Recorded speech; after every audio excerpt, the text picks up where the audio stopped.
Revelation 3557. From the 24th of September 1945. Coming in the clouds. Rapture. An unusual roar will fill the air as the day of judgment arrives. And this will be the last sign for people, yet it will only be recognized as such by the believers, which will cause them great joy. For then they will be anticipating the coming of the Lord. It requires a strong faith to expect God to be coming in the clouds, for this is such an extraordinary process that godless people just ridicule and make fun of it when it is mentioned to them. They will indeed hear the sound, too, yet they won't see the Lord in the clouds and thus take little notice of the unusual noise in the air and won't let themselves be distracted from their lives.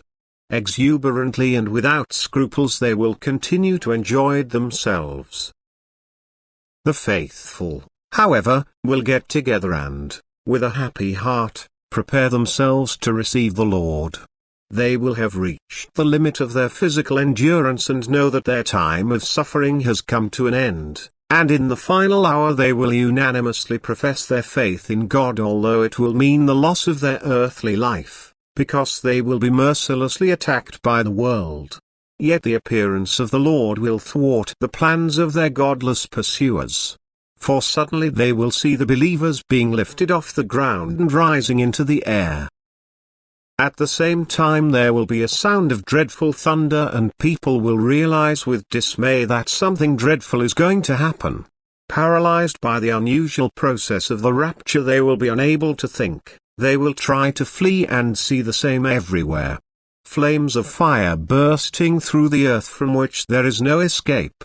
And their life will end in a most dreadful way, for the people who rage on earth like devils and are rife with sin cannot be saved.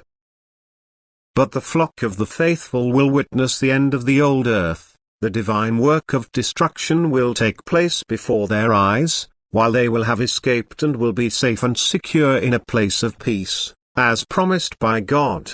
This will be the end of one period of salvation and the start of a new one as soon as the old earth is shaped anew through God's will.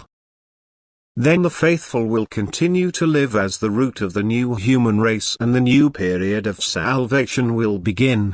The process of rapture is only understandable and therefore credible to a knowing and profoundly enlightened person, yet it will be the culmination of an anxious time of hardship and suffering. It will be the conclusion and the evidence of God's glory, who will also prepare a fate for his own which testifies of his glory.